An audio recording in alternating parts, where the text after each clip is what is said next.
एटीना स्वदेश पर मैं हूँ आपके साथ पूजा त्रिपाठी और आप देख रहे हैं योर स्टॉक्स और मुंबई स्टूडियो से अभिषेक सत्यव्रतम भी मौजूद है। चलिए शो की शुरुआत करेंगे और इस शो में हम बात करेंगे आपके सवालों की। अगर आपके कुछ सवाल हैं तो सवाल पूछने का तरीका सबसे पहले आपको बता देते हैं। आप हमें फोन करके भी अपने सवाल पूछ सकते हैं, व्हाट्सएप कर सकते हैं। फोन लाइन नंबर है 9167329108। इस पर आप अपने सवाल हमें भेज सकते हैं। साथ ही हमारे social media handle Twitter, Facebook, Instagram के जरिए भी अपने सवाल हम तक पहुंचा सकते हैं। तो ये था सवाल पूछने का तरीका। तो जल्द ही हमें संपर्क करने की कोशिश भी कीजिए। और इस बीच हमारे साथ दोनों ही एक्सपर्ट शामिल हो चुके हैं जो कि आपको राय देंगे, आपके सवालों का जवाब देंगे और आपकी मदद करेंगे रणनीति बनाने में। और हमारे साथ इस वक्त मौजूद है शेयर इंडिया के रवि सिंह और द स्ट्रीट्स के कुणाल रामबिया। आप दोनों का ही बहुत बहुत स्वागत है शो पर। सबसे पहले मार्केट का एक चेक ले लेते हैं और इस बीच हम देख रहे हैं कि बाजार आज हम देख रहे हैं कि कल है वीकली एक्सपायरी, क्योंकि थर्सडे को 26 जनवरी के मौके पर बाजार तो बंद होंगे। इस वजह से हम सीरीज की एक्सपायरी कल होता हुआ देखेंगे। और उसके पहले देख रहे हैं अच्छी मजबूती के साथ मार्केट इस वक्त कारोबार कर रहे हैं। लगातार हफ्ते के दूसरे कारोबारी सत्र में अच्छी मजबूती इस वक्त बाजार में देखने को मिल रही है। निफ्टी 30 अंक बढ़कर 18,150 के पास है और बैंक निफ्टी में 200 अंकों की तेजी। हालांकि ऊपरी स्तरों से थोड़ा नीचे आया है बैंक निफ्टी, लेकिन दोनों ही इंडेक्स अभी भी हरे निशान में कारोबार कर रहे हैं। हालांकि देख रहे हैं कि शुरुआत तो अच्छी हुई थी, लेकिन एक दायरे में अब हम देख रहे हैं कि कारोबार होता हुआ नजर आ रहा है। इस बीच ऑटो शेयरों में आज अच्छी रफ्तार है और आईटी स्टॉक्स में हम देख रहे हैं कि अच्छी तेजी देखने को मिल रही है। टाटा मोटर्स 2% ऊपर है आज। एशियन पेंट्स, एचसीएल टेक, एचडीएफसी बैंक और सिप्ला आज मजबूती के साथ कारोबार कर रहे हैं। वहीं एक्सिस बैंक के नतीजे आए, उसके बाद हमने मुनाफा वसूली देखी और 2% नीचे यहाँ पर कारोबार हो रहा है एक्सिस बैंक में। जेएसडब्ल्यू स्टील, डॉक्टर रेड्डीज, सन फार्मा, पावर ग्रिड, ये कुछ स्टॉक्स हैं जो कि लाल निशान में कारोबार कर रहे हैं। बट एडवांस डिक्लाइन रेशियो भी अगर देखेंगे तो ज्यादातर शेयर्स जो है वो आज हरे निशान में कारोबार कर रहे हैं। तो स्टॉक स्पेसिफिक भी अगर देखेंगे ट्रेंड को तो आज तेजी ही देखने को मिल रही है। कुणाल, आपसे एक टेक्निकल चेक लेना चाहेंगे। बाजार इस वक्त हम देख रहे हैं 18,150 इसी दायरे के में इस वक्त कारोबार करता हुआ दिखाई दे रहा है। कल एक्सपायरी भी है, उसके पहले किस तरह का ट्रेड लेना चाहिए? बाजार में आगे की चाल आप कैसे देख रहे हैं? Morning Pooja, good morning to everyone. अगर हम निफ्टी की बात करते हैं तो हमने 22 दिसंबर से लेके अब तक कॉन्स्टेंटली एक ही बात की है और वो है कि मार्केट एक रेंज बाउंड मूवमेंट में है। और अगर हम रेजिस्टेंस की बात करें तो 18,200 से 225 का एक रेजिस्टेंस है और अगर सपोर्ट की बात करें तो 17,800 से 17,750 का एक सपोर्ट जोन है। अब देखिए, हमने जो बॉटम बनाई थी वो करीब करीब 12 जनवरी को बनी थी 17,750 की। वहां से हमने एक बाउंस देखा जो 18,200 तक का, आज मॉर्निंग का हाई दिखी 18,201 का है। तो प्रेजेंटली हम रेजिस्टेंस के पास ही है और हमें यहाँ पे थोड़ी सी एहतियात बरतनी होगी। अगर निफ्टी 18,200 या 225 के ऊपर डिसाइसिवली निकलता है तो 18,500 से 600 तक के लेवल्स ओपन हो सकते हैं। बट अदरवाइज यहाँ पे थोड़ा सा एक पॉज या फिर मुनाफा वसूली हमें देखने मिल सकती है। सो एज ऑफ नाउ थोड़ा कॉशियस रहिए। अगर पोजीशन है तो एक ट्रेलिंग स्टॉप लॉस लगा दीजिए, वो है 18,075 का, जो प्रेजेंट लेवल से 75 पॉइंट दूर का है। और बुलिश टोन में ही रहिए। बाय ऑन डिप की रणनीति डेफिनेटली अडॉप्ट करनी चाहिए।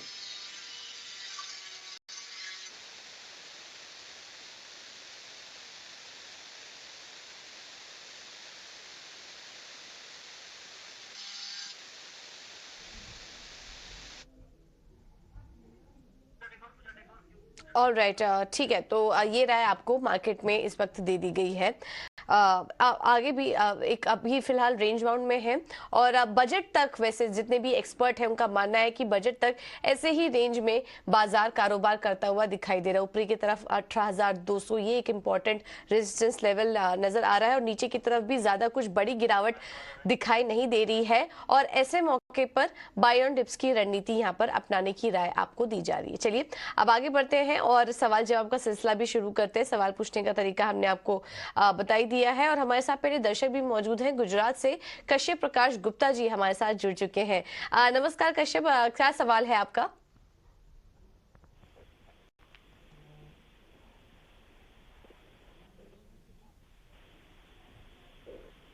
कश्यप जी सुन पा रहे हैं हमें? ऑलराइट, चलिए ठीक है, उनसे संपर्क नहीं हो पा रहा है, लेकिन उनका सवाल है हमारे पास। डिश टीवी पर उनका प्रश्न आया है, और ये स्टॉक इन्होंने काफी पहले लिया हुआ था। 72 रुपए का लेवल हम जो देख पा रहे हैं, इस भाव पर इन्होंने स्टॉक लिए थे। 1000 शेयर्स इन्होंने लिए हुए थे, और काफी ज्यादा नुकसान हो चुका है। इस वक्त देखिए 17 के पास स्टॉक पहुंच चुका है। फिलहाल फंडामेंटल तो ऐसा कुछ नजर नहीं आ रहे हैं। कंपनी के लगातार घाटा ही देखने को मिल रहा है, और फंडामेंटल्स भी कुछ ठीक नहीं है डिश टीवी के। इस वजह से इनको नुकसान हो रहा है। निचले स्तरों पर जब स्टॉक नीचे आ रहा था, इन्होंने पुल बैक के अनुमान से यहाँ पर एंट्री लेने की कोशिश की थी, लेकिन कुछ फायदा मिला नहीं उनको इस स्टॉक में। रवि, आपसे समझना चाहेंगे, डिश टीवी अब क्या करे? नुकसान काफी हो चुका है। कुछ भी आप रिकवरी देख रहे हैं क्या इस स्टॉक में, जिसकी उम्मीद करके इनको बने रहना चाहिए, या फिर एग्जिट कर लेंगे? और नुकसान इनको काफी हो रहा है, तो इनका नुकसान की भरपाई हो सके, थोड़ा लॉस ये कम कर सके, उसके लिए इनको क्या सजेस्ट करेंगे? कोई दूसरा स्टॉक भी इन्हें सुझाइए। देखिए पूजा जी, आपने बिल्कुल सही बताया। फंडामेंटल कुछ है नहीं। टेक्निकल चार्ट पे अगर डेली चार्ट पे देखते हैं तो भी आपको रिवर्ट हेड एंड शोल्डर बन रहा है, यानी कि स्टॉक और गिर सकता है, वापस 10 रुपए के पास आ सकता है।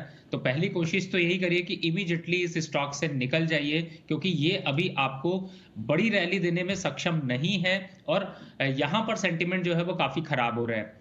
अब आते हैं कि आपको ऐसे टाइम पे दूसरा स्टॉक कौन सा बाय करना चाहिए। देखिए 10 या 16 रुपए के पास तो स्टॉक नहीं मिल रहा, लेकिन हाँ, थोड़ा सा रेंज अगर आप बड़ा करें तो मुझे ऐसा लगता है कि आपको यहाँ पर एक यूको बैंक, जो कि इस समय अच्छी रैली दिखा चुका था और अभी भी थोड़ा सा अच्छा अंडर टोन मिल रहा है, तो मुझे लगता है आप यूको बैंक की तरफ जा सकते हैं, या फिर आप आईडीएफसी फर्स्ट बैंक, ये दो बैंक में से आप कोई भी चूज करके आप इन्वेस्टमेंट अपनी बना सकते हैं, क्योंकि ये रिकवरी दे सकते हैं, लेकिन आपका डिश टीवी आपको नुकसान देगा।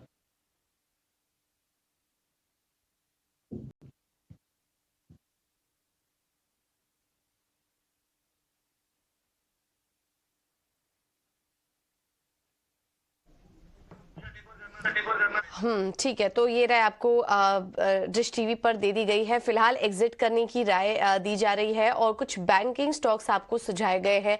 आईडीएफसी फर्स्ट बैंक, यूको, ये सब बैंक अच्छे लग रहे हैं, जहां पर जो आपको नुकसान हुआ है उसकी भरपाई तेजी से हो सकेगी। तो फिलहाल एग्जिट कर लीजिए, कोई भी उछाल मिले तो एग्जिट कर लीजिए, कोई बड़ी तेजी एक्सपेक्टेड नहीं है डिश टीवी में। अब अगले दर्शक को शामिल कर लेते हैं, और हमारे साथ इस वक्त मोहम्मद फैजल जी जुड़ चुके हैं झांसी से। नमस्कार, पूछिए, क्या सवाल है आपका?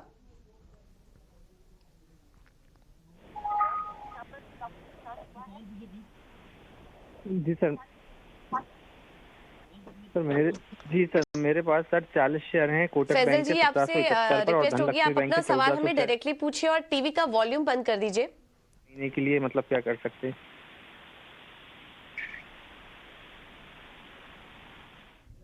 ओके, कोटक बैंक और धनलक्ष्मी, ये दो स्टॉक पर सवाल है इनका। ये हम इस पर राय ले लेते हैं। कोटक बैंक में तो इन्हें हल्का मुनाफा हो रहा है। खैर, लॉन्ग टर्म के लिए भी अगर आप बने रह सकते हैं तो कोई दिक्कत नहीं है स्टॉक में। थोड़ा आवाज नहीं आ रही थी, कनेक्शन में प्रॉब्लम थी, तो समझ नहीं पाए कि समय कितना दे सकते हैं। बट कुणाल, कोटक बैंक में आप क्या सजेस्ट करेंगे? आप टारगेट्स क्या देख रहे हैं? फिलहाल तो हल्का मुनाफा हो रहा है इन्हें, बट अगर शॉर्ट टर्म के लिए इनको होल्ड करना हो तो बने रहना चाहिए स्टॉक में, या फिर थोड़ा समय इनको देना चाहिए कोटक महिंद्रा बैंक में? पूजा, अगर हम कोटक बैंक के ओवरऑल फॉर्मेशन की बात करते हैं तो करीब करीब जून से लेके अब तक आप देखिए ये काउंटर ने 1750 से 55 का एक बेस बना दिया है। करीब करीब 4 बार इस लेवल पे आने के बाद यहीं से उछाल दिया है। 3 दिन के पहले अगर आप देखें 20 जनवरी को इसने बॉटम जो बनाई थी वो 1757 की बनाई थी। So again 1750 is a very strong support. जिस तरह से नंबर्स पोस्ट किए हैं, बैंक ने बहुत ही अच्छी परफॉर्मेंस दिखाए हैं। I am very bullish on this. हमें यहाँ पे इनफैक्ट पोजीशन बनानी चाहिए। इनके पास तो ऑलरेडी पोजीशन है, तो बने रहने की सलाह बनेगी। 1740 का एक स्टॉप लॉस लगा दीजिए। बाय एनी चांस अगर ये 1740 के नीचे क्लोज देता है तो हम एग्जिट करेंगे। अदरवाइज कोटक बैंक पे यहाँ से बुलिश व्यू है। आई थिंक इस काउंटर में हमें 1850 से 1875 तक के लेवल्स देखने मिल सकते हैं।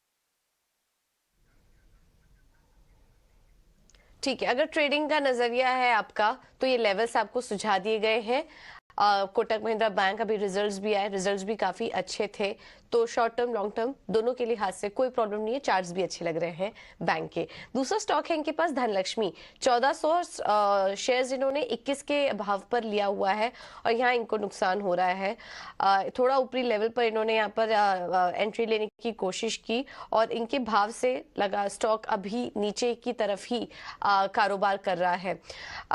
रवि, हमने देखा था कि जब बैंकिंग शेयरों में रैली आई थी, तमाम छोटे मझौले बैंक सभी में अच्छी तेजी दिखी थी, धनलक्ष्मी बैंक में भी उसी दौरान एक मोमेंट आया था।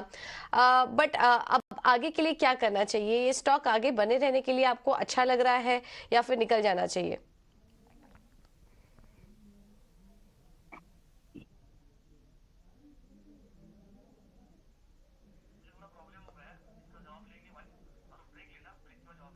ओके, चलिए थोड़ा कनेक्शन में दिक्कत हो रही है। मैंने देखा कि हाल फिलहाल में गिरावट बहुत बड़ी थी और पिछले 6 महीने में ही स्टॉक में करीब करीब 500 अंकों की गिरावट देखने को मिल चुकी है। ये 6 महीने के चार्ट्स थे और ओवरऑल ट्रेंड जो है वो डाउन ट्रेंड का ही दिखाई दे रहा था। रवि, एवेन्यू सुपरमार्ट्स में क्या सजेस्ट करेंगे आप? वैसे तो जो कमेंट्स आते हैं, रिपोर्ट्स जो आ रही हैं एवेन्यू सुपरमार्ट पे ओवरऑल पॉजिटिव ही है, बट इनका एंट्री लेवल कुछ ऊपरी स्तर पर है। अभी क्या सजेस्ट करेंगे और कंपनी कैसी लग रही है?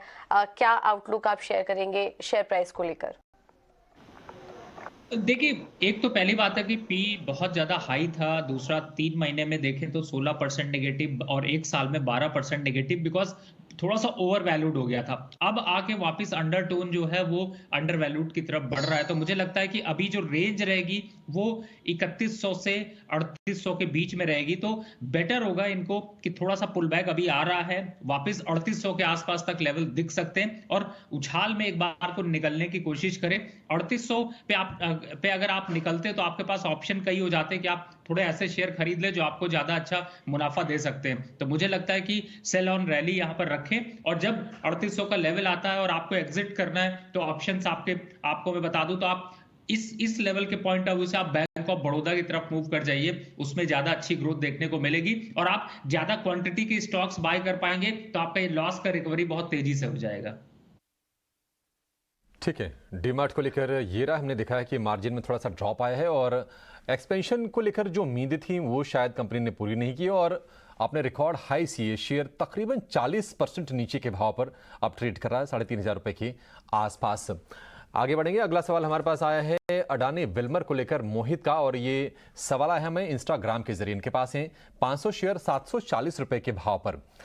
रवि, आपसे इसका जवाब लेना चाहेंगे। अडानी विल्मर आप थोड़े से ऊपरी भाव पर हैं और हम देख रहे हैं कि 500-550 रुपए वाले लेवल के आसपास काफी टाइम से घूम रहा है अडानी विल्मर का शेयर। क्या सलाह होगी, क्योंकि काफी ज्यादा नुकसान हो रहा है इनको इस शेयर में? देखिए अभिषेक जी, जब से अदानी ग्रुप की न्यूज आई कि 2 लाख करोड़ का लोन है, उसके बाद से ज्यादातर इनकी कंपनीज में प्रॉफिट बुकिंग देखने को मिल रही है और अभी ऐसे हालात और सेंटीमेंट खराब नहीं दिखाई दे रहे हैं, जो कि उस न्यूज का शायद लोगों ने थोड़ा सा गलत इंटरप्रेट कर लिया। मार्केट में इंडस्ट्री को चलाने के लिए बहुत से लोग लोन लेते हैं, लेकिन इसका मतलब नहीं कि कंपनी के फंडामेंटल खराब है। AWL की जहां पर बात करें तो मुझे ऐसा लगता है कि 500-550 लेवल ऐसे जिस पे आप एंट्री करें तो आपको 650 और 700 के लेवल इजिली अचीव होते हुए नजर आ सकते हैं। अब इनकी खरीद जो है वो है 750 की। मुझे ऐसा लगता है कि आप करंट लेवल पे थोड़ा सा एवरेज कर लीजिए। स्टॉप लॉस की बात है तो आप 520 रुपए का क्लोजिंग स्टॉप लॉस डाल लीजिए, लेकिन रिकवरी भी तेज हो सकती है और आपको प्रॉफिट भी आ जाएगा। तो इस स्ट्रैटेजी को फॉलो करिए और कोशिश करिए एक बार 750-780 के आसपास निकल जाइएगा। तो 750 के आसपास निकलने की कोशिश कीजिए अदानी विल्मर से। आज हालांकि ऊपर है, बट आपको एग्जिट करने का पॉइंट भी बता दिया है। चलिए अब आगे बढ़ते हैं और रुक करते हैं हमारे खास सेगमेंट का, कमोडिटी की ABCD, जहां हम हर रोज आपको बताते हैं कमोडिटी मार्केट से जुड़ी छोटी छोटी बारीकियां। विष्णु मोहन हमारे साथ जुड़ चुके हैं। चलिए रुक करते हैं हमारे अगले सेगमेंट का, कमोडिटी की ABCD।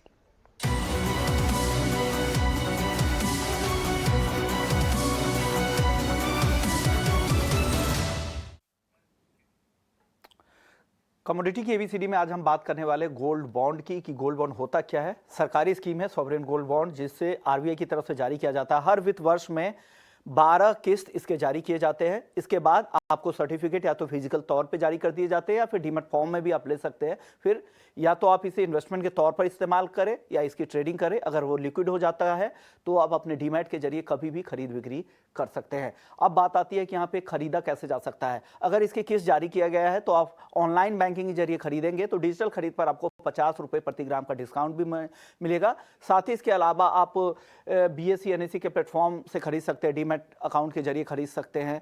साथ ही कई सारे ऐसे प्लेटफॉर्म हैं जहां पर इसके खरीद की सुविधा दी जाती है। अब बात आती है टैक्सेशन को लेकर। 8 साल का लॉक इन पीरियड है, लॉक इन पीरियड तक रखते हैं तो आपको कोई टैक्स का बोझ नहीं रहेगा। लेकिन अगर 3 साल बाद भी अगर आप निकलते हैं तो जो भी आपको फायदा हुआ होगा उस पर आपको इंडेक्सेशन बेनिफिट के साथ आपको टैक्स यहाँ पर टैक्स देना पड़ता है। तो ये फायदे हैं यहाँ पर टैक्स को लेकर।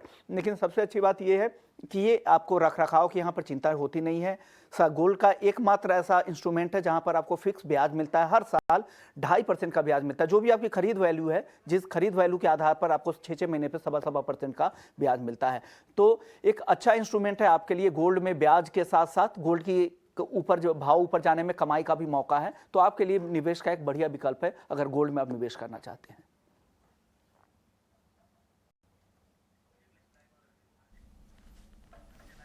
ठीक है, शुक्रिया विश्व मोहन। तो गोल्ड बॉन्ड में कैसे आप निवेश कर सकते हैं, क्या इसके तौर तरीके होते हैं और इससे क्या फायदे हैं, ये सब कुछ आपको विश्व मोहन ने बताया है।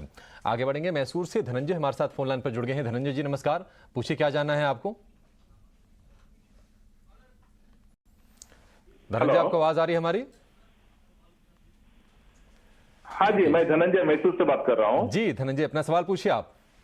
सर, मैंने PNB का 1000 शेयर लिया था जी, 58 रुपीज 20 पैसे में। 58 रुपए के भाव पर PNB है। क्या आपने ये निवेश के लिए लिया था धनंजय जी, लॉन्ग टर्म के लिए? जी नहीं, मैं 3 महीना का टाइमिंग मेरा शॉर्ट टर्म के लिए लिया था मैं। और दूसरा शेयर? दूसरा मैंने BSE का लिया, 500 शेयर है, वो 575 पे मैंने लिया है। BSE 575 पर है 500 शेयर। और हम देख रहे हैं कि ठीक है, आपके भाव से हालांकि नीचे है ये। अब चलिए शुरुआत कर लेते हैं PNB के साथ, क्योंकि हम देख रहे हैं कि ये शेयर काफ़ी तेज़ी से चला था 28-30 रुपये के स्तरों से, अभी 56 रुपये के आसपास है। और बैंकिंग सेक्टर से हमने देखा है कि क्रेडिट ग्रोथ काफ़ी सॉलिड रही है। डिपॉजिट के भी जो आंकड़े निकल के आ रहे हैं वो भी बहुत अच्छे हैं। NPS भी हम तमाम बैंकों के कम होते हुए देख रहे हैं, वहाँ पर एक बढ़िया सुधार एसेट क्वालिटी में। पंजाब नेशनल बैंक, आपको लगता है रवि कि पुरानी कहानी पुरानी हो गई और अब ये तेजी दिखा सकता है बैंक यहाँ से, क्योंकि निश्चित तौर पर एक बड़ा बैंक तो PSU सेगमेंट में है ही है? देखिए अभिषेक जी, थोड़े से फंडामेंटल बदलाव यहाँ पर जरूर देखने को मिल रहे हैं, लेकिन यहाँ पर जो ट्रेडिंग और इन्वेस्टमेंट की स्ट्रैटेजी उसको थोड़ा सा रिवाइज करके रखें।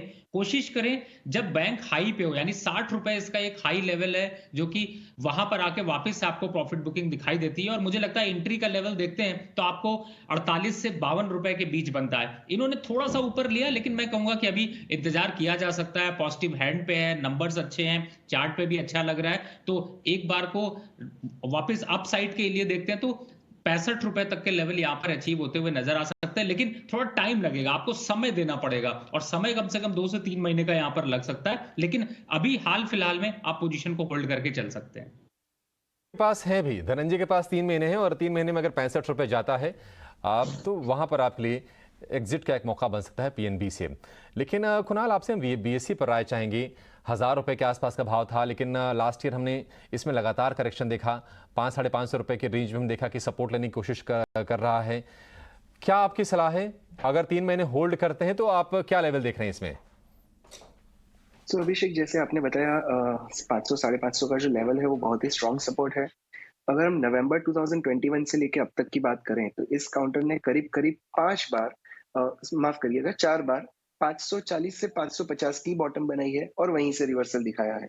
ये 2 दिन में भी आप देखिए तो काउंटर ने जो बॉटम बनाई है वो है 520 और फिर से आ गया 540। सो यस, यहाँ पे डेफिनेटली नई बाइंग भी की जा सकती है और अगर पोजीशन है तो डेफिनेटली होल्ड करिए। आई थिंक ये काउंटर अगर एक बार यहाँ से मूवमेंट शुरू करता है तो पहला लेवल बनेगा 620 का और उसके ऊपर ये काउंटर करीब 700 तक के लेवल्स भी बता सकता है। तो 700 तक के लेवल्स देखने को मिल सकते हैं चार्ट्स पर। ये लेवल आपको कुणाल बताए थे। आज भी देखिए 2% ऊपर स्टॉक कारोबार कर रहा है। लेकिन चलिए अब आगे बढ़ते हैं और कुछ और भी एक्सक्लूसिव खबर पर फोकस करता है। इस वक्त हमें खबर मिल रही है कि गेहूं की कीमतों की तेजी को थामने के लिए FCI यानी कि फूड कॉर्पोरेशन ऑफ इंडिया इस हफ्ते 20 लाख टन गेहूं खुले बाजार में बेच सकती है। इस खबर पर और ज्यादा जानकारी के लिए चलते हैं समीर दीक्षित के पास। समीर बताइए। देश में आटा या गेहूं के कीमतों में लगातार उछाल को देख सरकार चिंतित है और उसको नियंत्रित रखने के मकसद से सरकार जल्द ही बड़ा कदम उठा सकती है। सूत्रों की माने तो FCI यानी कि फूड कॉर्पोरेशन ऑफ इंडिया का जो सरप्लस स्टॉक वीट का मौजूद है उसमें से तकरीबन 2 से 2.5 मिलियन टन स्टॉक को खुले बाजार में बिक्री का फैसला लिया जा सकता है। ये फैसला हफ्ते 10 दिन के भीतर लिया जा सकता है ताकि कीमतों को काबू में रखा जा सके। दरअसल इस फैसले के पीछे सरकार का एक मत ये भी है कि वो फिलहाल एक कंफर्टेबल पोजीशन पे है ताकि इतना या जो स्टॉक है FCI का तकरीबन 2 से 2.5 मिलियन टन का उसको ओपन मार्केट में सेल किया जा सकता है। इस साल के अंत 31 मार्च 2023 तक सरकार का एस्टिमेट है कि जो वीट प्रोडक्शन है वो 112 मिलियन टन के आसपास रह सकता है। यही नहीं, जो सरप्लस स्टॉक FCI के पास रहेगा वो तकरीबन 11 मिलियन टन है, यानी कि जो बफर स्टॉक है करीब 7.5 मिलियन टन, उससे 3 मिलियन टन ज़्यादा रह सकता है। यही वजह है कि सरकार का मत है कि वो एक कंफर्टेबल पोजीशन में है जहां पर ओपन मार्केट में वो तकरीबन 2 या 2.5 मिलियन टन वीट को ओपन मार्केट में सेल कर सकती है। इससे उसको कीमतों में नियंत्रित रख पाने में काफ़ी हद तक मदद मिल पाएगी। और इस साल जो वीट प्रोडक्शन है वो भी काफ़ी बेहतर रहा है। उसके पीछे एक बड़ी वजह वो वेदर कंडीशंस है, यानी कि मौसम काफ़ी अनुकूल रहा। इसके चलते भी वीट प्रोडक्शन में इजाफा हुआ है। पिछले साल की तुलना में 5% इजाफा और एस्टिमेट यह है कि 112 मिलियन टन के आसपास रह सकता है। यही वजह है कि सरकार गेहूं या आटे की कीमतों को लेकर के ये बड़ा फैसला ले सकती है जिससे कि लोगों को कुछ राहत पहुंचाई जा सके। ठीक है, शुक्रिया समीर। तो निश्चित तौर पर एक सरकार एक बड़ा फैसला ले सकती है और गेहूं की कीमतों को काबू करने की कोशिश है और फूड कॉर्पोरेशन ऑफ इंडिया यानी कि FCI खुले बाजार में गेहूं बेचेगा और उसे प्राइसेस पर लगाम लगती हुई दिखाई देगी। तो ये एक बड़ा अपडेट हमारे सहयोगी समीर दीक्षित आपके लिए लेकर आ रहे थे। समीर, बहुत शुक्रिया आपका। आगे बढ़ेंगे। दिल्ली से विभूति भूषण का सवाल लगे। इनका सवाल है ट्विटर के जरिए और इनका सवाल है PCBL को लेकर। कंपनी का नाम पहले था फिलिप्स कार्बन ब्लैक, जो अब PCBL अब हो गया है और इनके पास है 2200 शेयर 137 रुपए के भाव पर, 120 रुपए के आसपास के प्राइसेस हैं। अब इस पर आप राय दीजिए रवि। हम देख रहे हैं कि कुछ टाइम से ये रेंज में ये शेयर, आपको लगता है कोई बड़ा एक्शन होगा या फिर जो चाल अभी दिख रही है कुछ समय तक ऐसे ही चलेगा? अभी देखिए अभिषेक जी, वैल्यूएशन लिहाज से अगर देखते हैं तो मुझे लगता है कि स्टॉक अभी अच्छा है। हालांकि पिछले एक महीने के हिसाब से देखा जाए तो थोड़ा सा नर्वस जरूर यहाँ पर स्टॉक हुआ है, लेकिन अगर नंबर्स की तरफ जाते हैं, जैसे 10 के PE पे स्टॉक चल रहा है, फाइनेंशियल्स अच्छे हैं और चार्ट पैटर्न पे भी कॉन्फिडेंस को डेवलप कर रहा है। अगर quarter on quarter average growth देखते हैं तो आपको लगभग जो प्रॉफिटेबिलिटी है वो 116 करोड़ की देखने को मिल रही है, जो कि क्वार्टर ग्रोथ के पॉइंट ऑफ व्यू से काफी अच्छी है, स्टेबल है। तो मुझे लगता है कि बिल्कुल इंतजार करना चाहिए। रही बात मार्केट में करेक्शन की, देखिए 112 के स्टॉप लॉस से आप इस पोजीशन को आप कंटिन्यू रखिए। अप साइड में ये वापस से 145 और 150 का दमखम रखता है, तो थोड़ा समय दीजिए, समय देंगे तो प्रॉफिट भी आएगा। अगर एवरेज करना चाहें तो मुझे लगता है थोड़ा सा मौका जरूर है कि आप 112 के स्टॉप लॉस से एवरेज भी कर सकते हैं। ठीक है, तो 112 की स्टॉप लॉस से एवरेज भी कर सकते हैं। थोड़ा समय आपको देना पड़ेगा, लेकिन आपके लेवल्स आपको जल्द ही यहाँ पर देखने को मिल सकते हैं। अगला सवाल ले लेते हैं। गुजरात से हमारे साथ कमल जुड़े हैं फोन लाइन के जरिए। कमल जी नमस्कार।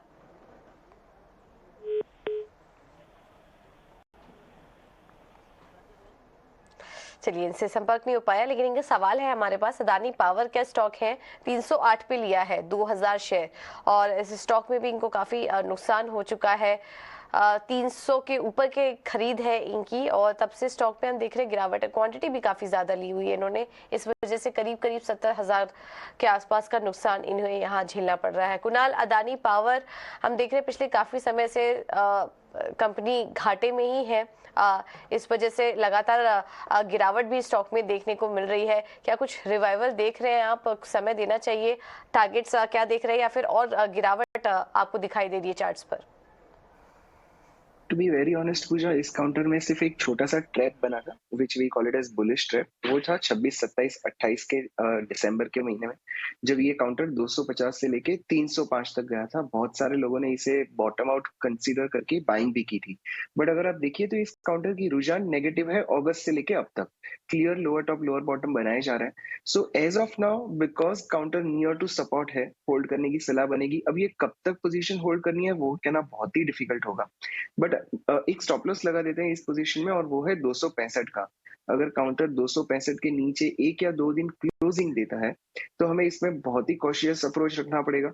बट अदरवाइज यहाँ से रैंडमली कभी भी एक पॉजिटिव रुझान शुरू हो सकती है। आई प्रीफर इस काउंटर में हमें 310 के लेवल को ध्यान में रखना होगा। अगर 310 के ऊपर ये काउंटर निकलता है तो ही इसमें हम एक नई रुझान देख सकते हैं। Otherwise all bounces will be dead cat bounce. So एक बाउंस में एग्जिट करने की सलाह बनेगी, 265 का स्टॉप लॉस करके होल्ड करने की सलाह बनेगी, और 310 के ऊपर हमें इसे रिविजिट करके नई बाइंग खोजनी पड़ेगी।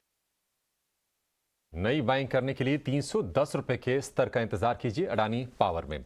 अब चलेंगे राजस्थान, वहां से हमारे साथ फोन लाइन पर हैं सुनीक कुमार। सुनीक नमस्कार, बड़ा यूनिक नाम है आपका, पूछिए अपना सवाल। सर मेरे पास रिलैक्सो के शेयर हैं, 37 शेयर है, 1100 की एवरेज के। सर लॉन्ग टर्म का नजरिया है मेरा, सर क्या करना चाहिए? 1100 की प्राइस है रिलैक्सो की, 825 रुपए के आसपास का भाव है, और हम देख रहे हैं कुणाल की ये लगातार एक गिरावट वाले दौर से गुजर रहा है शेयर ये, और अपने 52 हफ्ते के निचले स्तरों के आसपास ही है। क्या आपको लगता है कोई रिकवरी आएगी, या फिर ये जो प्रेशर है थोड़ा और लंबा खींच सकता है, और अब कहीं कहीं अपना स्टॉप लॉस फॉलो करके इस पर फोकस करना चाहिए? अभिषेक, टेक्निकल्स में एक बहुत ही बेहतरीन कॉन्सेप्ट है, और वो है change in polarity. Change in polarity में हम देखते हैं कि प्रीवियस रेजिस्टेंस जो होता है वो सपोर्ट बनता है, और वाइस वर्सा। फेब 2020 का इस काउंटर का हाई देखिए, वो था करीब करीब 820। उसके बाद काउंटर ने ब्रेकआउट दिया और 820 के लेवल पे फेब एंड अप्रैल 2021 में सपोर्ट लिया।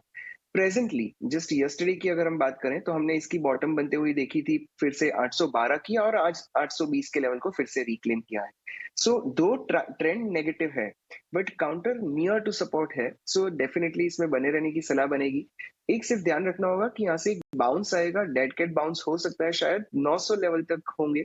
900 के पास करीब करीब एग्जिट करने की सलाह बनेगी। अगर ये काउंटर 925 या 30 के ऊपर सस्टेन करता है तो हम डेफिनेटली इसमें रिविजिट करके एक नई पोजीशन क्रिएट करेंगे। बट एज ऑफ नाउ बने रहे, स्टॉप लॉस रखिए 810 का, और एक छोटा सा टारगेट रखिए 900 का, और इसे रिविजिट करते रहिए।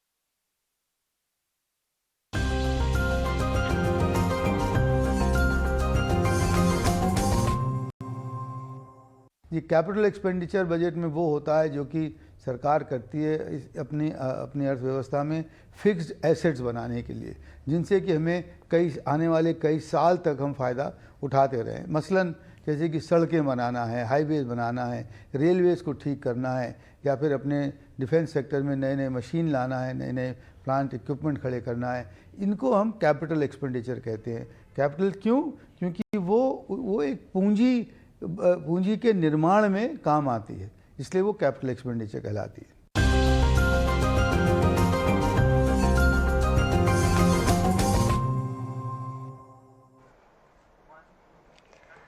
तो ऐसे ही बजट से रिलेटेड छोटी छोटी जानकारियां हम आपको देते रहेंगे बजट की पाठशाला में। लेकिन चलिए अब आगे बढ़ते हैं, कुछ और भी सवालों को शामिल करेंगे। व्हाट्सएप के जरिए हमें सवाल आया है, अमरावती से राजनंदिनी जी का सवाल है ये, और इनका है सवाल साउथ इंडियन बैंक पर।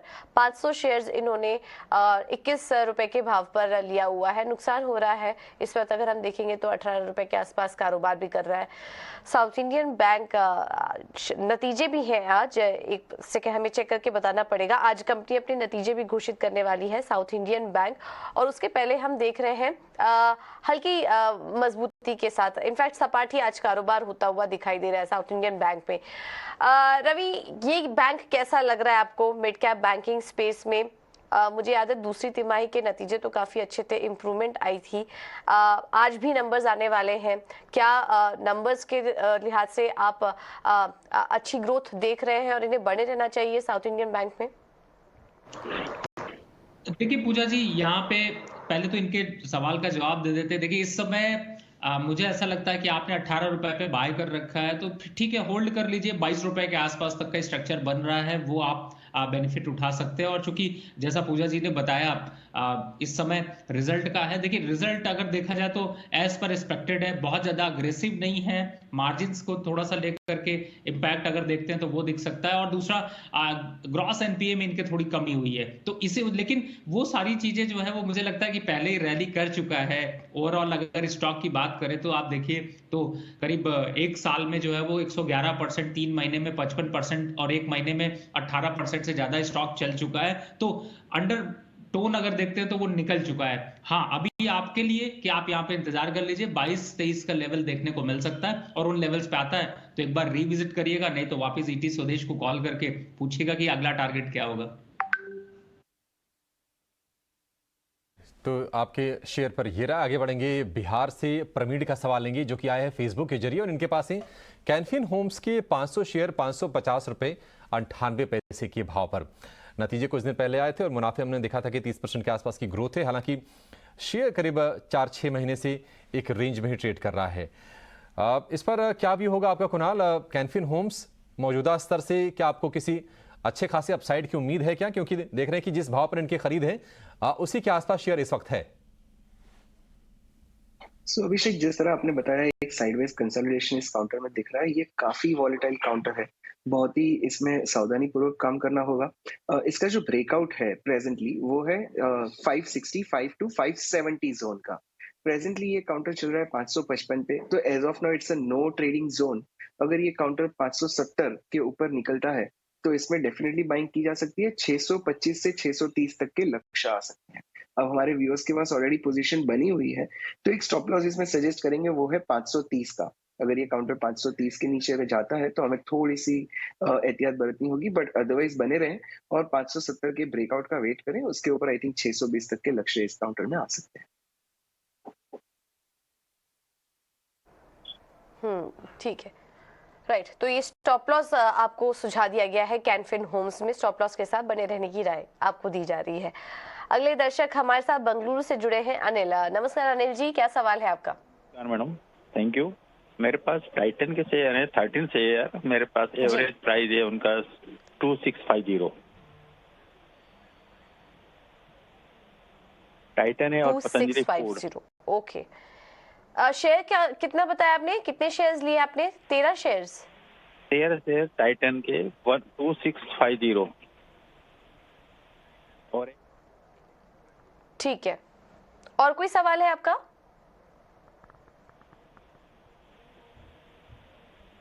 Patanjali food 170 share.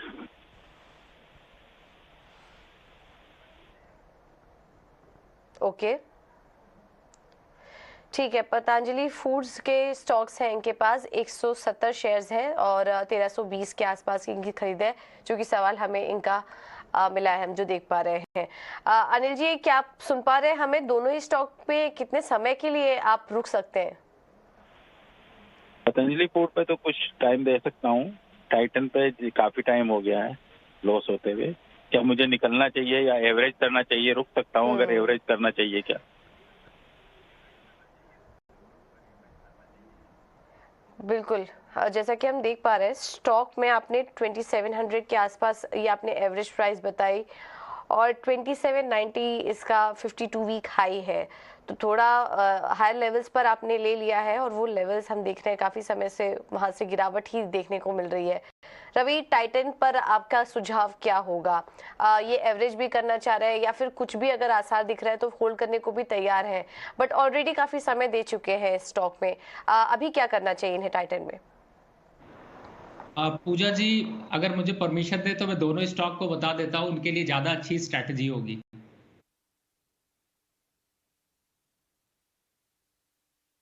बताइए। देखिए, पहली बात है टाइटन में बिल्कुल आपने सही कहा, लंबा समय बीत चुका है, प्रॉफिटेबिलिटी पे भी बहुत ज्यादा इफेक्ट नहीं देखने को मिल रही है और इस समय जिस हिसाब से गोल्ड की प्राइसेस है उसका एक इम्पैक्ट है। ओवरऑल मुझे ऐसा लगता है कि आपको पतंजलि फूड में अपना जो है वो शिफ्टिंग कर लेनी चाहिए और इस स्टॉक को काट के आप पतंजलि फूड ले लीजिए क्योंकि उसमें दमखम है, उसके नंबर्स अच्छे हैं, यहाँ पर प्रॉफिट ग्रोथ अच्छी है, फाइनेंशियल्स अच्छे हैं और चार्ट्स भी काफी अच्छे हैं, सपोर्ट पे हैं। तो मुझे लगता है अगर आप इसको लेते हैं तो ये 1450 तक का दमखम रखता है, अभी 1200 के पास चल रहा है। तो आप अपनी पोजीशन टाइटन से शिफ्ट करके पतंजलि फूड में कर लीजिए और 1400 के आसपास आता है तो एक बार प्रॉफिट जरूर बुक कर लीजिए। ठीक है, 1400 रुपए के पास प्रॉफिट टेकिंग की सलाह है पतंजलि फूड में, जो कि पहले रुचि सोया के नाम से ये जानी जाती थी कंपनी। आगे बढ़ेंगे, फेसबुक से सवाल आया है संजय सेन का, कोलकाता से। इनके पास है पोशाक के शेयर हैं 100 की क्वांटिटी में और भाव है 8100 रुपए के आसपास का। और रवि, लास्ट ईयर 12,000 रुपए के आसपास के प्राइसेस थे इसके, वहां से लगातार ये करेक्ट होते होते देखिए अब 7,500 रुपए 8,000 रुपए की रेंज में ही आ गया है। हालांकि इनके खरीद भाव के आसपास ही है, लेकिन इसमें आप किस तरह की ग्रोथ पोटेंशियल देख रहे हैं और क्या इसमें निवेशित रहें, ये बेहतर होगा? अभिषेक जी, मैंने पहले भी बोला मैं आपका फैन हो जाता हूं जब आप इतनी डिटेल दे देते हैं, खासतौर से स्टॉक की। देखिए 12,000 से गिर के 8,000 के पास आ गया है और फंडामेंटल के पॉइंट ऑफ व्यू से देखते हो तो मुझे लगता है कि थोड़ा सा अब अंडरटोन आने लगा, यानी कि यहां से नंबर्स के हिसाब से अगर देखते हैं तो थोड़ी सी रैली वापस रिकवर कर सकती है। आपको थोड़ा महंगा जरूर स्टॉक दिख रहा होगा, लेकिन ये स्प्लिट नहीं हुआ, ओवरऑल स्ट्रक्चर काफी अच्छा है और मुझे लगता है कि जो भाव इन्होंने खरीदा है वो बहुत रीजनेबल भाव है। तो मुझे लगता है थोड़ा सा लंबा स्टॉप लॉस रखें, यहाँ पर आप 7700 के स्टॉप लॉस से बने रहे।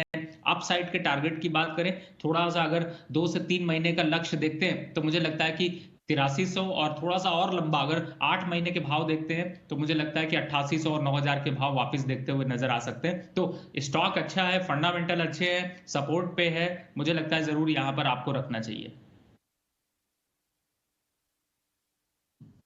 ठीक है, तो होल्ड करने की राय आपको पोशाक में दी जा रही है इस वक्त।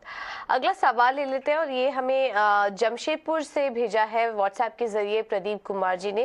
विप्रो है इनके पास 1400 शेयर्स और इन्होंने 469 पर लिया हुआ है इस स्टॉक को और नुकसान हो रहा है। हाल फिलहाल की ही खरीद लग रही है इनकी, लेकिन स्टॉक में लगातार हम देख रहे हैं विप्रो में दबाव ही दिखाई दे रहा है। कुणाल, आप सजेस्ट करिए विप्रो में क्या करें, ऑलरेडी नुकसान हो रहा है इन्हें, कुछ स्टॉप लॉस सुझाएंगे? पूजा, मैंने इनफैक्ट आज सुबह में ही बहुत सारे आईटी काउंटर शॉर्टलिस्ट किए हैं जहाँ पे नई बाइंग दिख रही है और उसमें से एक है विप्रो। अब इसका रीजन अगर आप देखिए तो एक फॉलिंग वेज फॉर्मेशन इस काउंटर में दिख रहा था जून 2022 से। आज के दिन इस काउंटर ने, यस्टरडे एक्चुअली, इस काउंटर ने पहला ब्रेकआउट दिया, आज फॉलो थ्रू था, बट एज ऑफ नाउ ये डेज लो पे काम कर रहा है। सो इसका ट्रिगर लेवल बनेगा 411 का। अगर ये काउंटर 411 के ऊपर निकलता है तो हमें 425 से लेके 445 तक के लेवल्स देखने मिल सकते हैं। सो फॉर टाइम बिंग बने रहने की सलाह होगी। स्टॉप लॉस एक लगा दीजिए 395 का, 395 का। जब तक ये काउंटर 395 के ऊपर है इसमें बने रहिए और अब यहाँ से अगर रुझान शुरू होती है तो डेफिनेटली एवरेज आउट करिए। आई थिंक बहुत ही अच्छा ट्रेड हमारे लिए रेडी हो रहा है। ठीक है, विप्रो को होल्ड करने की सलाह है। 406 रुपए के आसपास ये शेयर ट्रेड कर रहा है। आगे बढ़ेंगे और लुधियाना से सवाल लेंगे एसके उप्पल साहब का। इनके पास ही गेल के 600 शेयर 87 रुपए के भाव पर। 87 के आसपास गेल है इनके पास रवि, और हम देख रहे हैं कि 102 रुपए के आसपास ये ट्रेड कर रहा है। ऐसी उम्मीद की जा रही थी कि इनके पास जो ये गैस की सोर्सिंग करते हैं यूएस से, उसकी कॉस्ट में कुछ कमी आएगी तो कंपनी को फायदा होगा। गेल, आपको क्या लग रहा है, क्या अभी होल्ड करके रखें, इसमें मुनाफा होगा और बड़ा? देखिए ये स्टॉक तो मुझे ऐसा लगता है अभिषेक जी बिल्कुल कंटिन्यू रखना चाहिए। इसकी खास बात ये है कि प्राइस तो इसके वक्त के साथ बढ़ ही रहे हैं और जो आपको 87 रुपए दिख रहा था अभी 102 रुपए है। लेकिन अच्छी बात यह है कि ये 10%, 9.5% से ऊपर का डिविडेंड यील्ड भी देता है। तो यानी कि अगर आप इसकी जगह अगर आप बैंक में एफडी रखेंगे तो भी आपको कम मिलेगा, शेयर में बना के रखेंगे तो एफडी से कहीं ज्यादा रिटर्न है और साथ ही फिक्स्ड आपको डिविडेंड यहाँ पर मिल रहा है। तो डिविडेंड हिस्ट्री के हिसाब से ये स्टॉक हमेशा टॉप पिक पे रहता है और ओवरऑल फंडामेंटल स्ट्रक्चर आपने बिल्कुल सही बताया, गैस की प्राइसेस का इंपैक्ट दिख रहा है। मुझे लगता है स्टॉक में अपसाइड का टारगेट देखते हो तो 120 तक के लक्ष्य अचीव कर सकता है, लेकिन ये ऐसा स्टॉक है जिसे 3 साल, 5 साल और 10 साल के रखने के लिए लेना चाहिए। लंबी अवधि के लिए आपको ये शेयर लेने चाहिए। चलिए इसी के साथ अब इस शो को यहीं पे समाप्त करेंगे, वक्त की कमी है। आपका रवि बहुत शुक्रिया, कुणाल आपका भी धन्यवाद कहेंगे बाजार के साथ साथ तमाम हमारे दर्शकों के सवालों की जवाब देने के लिए। फिलहाल मुझे और पूजा को दीजिए इजाजत, एक छोटे से ब्रेक के बाद